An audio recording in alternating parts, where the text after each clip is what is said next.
రాజకీయాల్లో శాశ్వత మిత్రులు, శాశ్వత శత్రువులు ఉండరనే దానికి అనేక నిదర్శనాలు ఉన్నాయి చరిత్రలో. ఎందుకంటే కొన్ని కొన్ని సమయాల్లో, సందర్భాల్లో పార్టీలకి వ్యక్తులు కావాలి, గెలుపు కావాలి. అలాగే ఇటువైపు వ్యక్తులకు కూడా గెలుపు కావాలి, అధికారం కావాలి, పార్టీలు కావాలి. కాబట్టి ఎప్పుడు ఎలా జరుగుతుందో చెప్పలేము.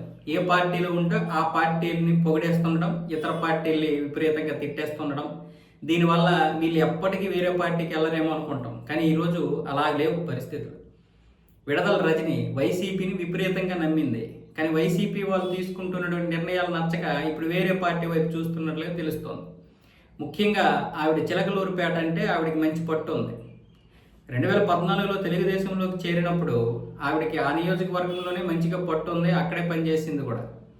కానీ 2019 వచ్చేసరికి టీడీపీ టిక్కెట్ ఇవ్వలేదు, ప్రత్తిపాటి పుల్లారావు గారికి ఇచ్చారు. వెంటనే 2018లో ఆవిడ ఇటువైపు వచ్చేసింది, ఇటు వైసీపీకి రావడమే గెలుపొందింది. అయితే ఆవిడకి తర్వాత 2024లో గుంటూరు పశ్చిమకి ఇచ్చారు. ఎప్పుడైతే వెస్ట్ గుంటూరుకి ఇచ్చారో అప్పుడు ఓడిపోయింది ఆవిడ.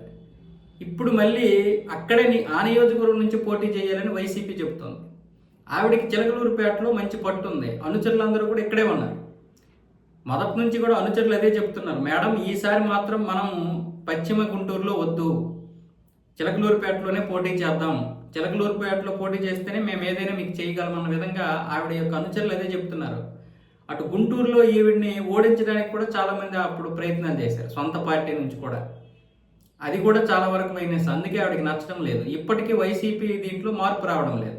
ఇప్పటికీ వైసీపీ ఏం చెప్తుందంటే, నువ్వు లాస్ట్ టైం ఇక్కడ పోటీ చేసావు, ఓడిపోయినా పర్వాలేదు, ఇక్కడ నీకు కొంత అభిమానం ఏర్పడుతుంది, పట్టు కూడా వస్తుంది, దాని గురించి టెన్షన్ ఏం పడకు, పార్టీ నిర్ణయాలు తీసుకుంటుంది అన్న విధంగా మాట్లాడుతున్నారు తప్ప మళ్ళీ చిలకలూరుపేటలోనే నువ్వు పోటీ చేయి అన్న విధంగా లేదు వైసీపీ పద్ధతి. అందుకే ఇప్పుడు జనసేన వైపు ఆవిడ చూస్తున్నట్లుగా తెలుస్తుంది. పవన్ కళ్యాణ్ కూడా దానికి సముఖంగానే ఉన్నారు. ఎందుకు అంటే ఎవరిని రానివ్వకపోతే పార్టీ ఎప్పటికైనా అలాగే ఉంటుంది. ఇప్పుడు గత చరిత్రలో ఎన్నో పార్టీలు ఎంతోమందిని రానిచ్చాయి, పోనిచ్చాయి.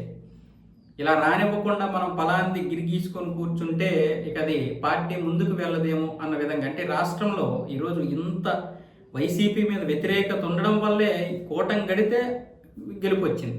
10 సంవత్సరాలుగా జనసేనకి ఏమీ లేదు. సో ఇలాంటి పరిస్థితుల్లో సీనియర్ నాయకులు ఉంటే పార్టీ కూడా కొంతవరకు నేర్చుకునే అవకాశం ఉంటుంది అన్న విధంగా.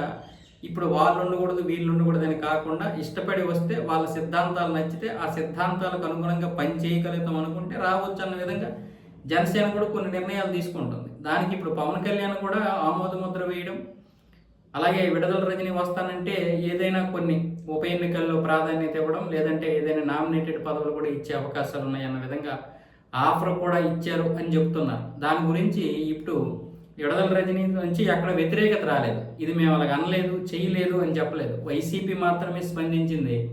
ఇదంతా కూడా ఊహాగానాలే, ఎక్కడా కూడా అలాంటిది ఏమీ లేదని చెప్పింది తప్ప విడదల రజనీ ఎక్కడా కూడా ఈ యొక్క వార్తను వ్యతిరేకించడం లేదు. అందుకే ఇప్పుడు ఈ యొక్క వార్తకి అంత ప్రాధాన్యత అయితే ఉంది.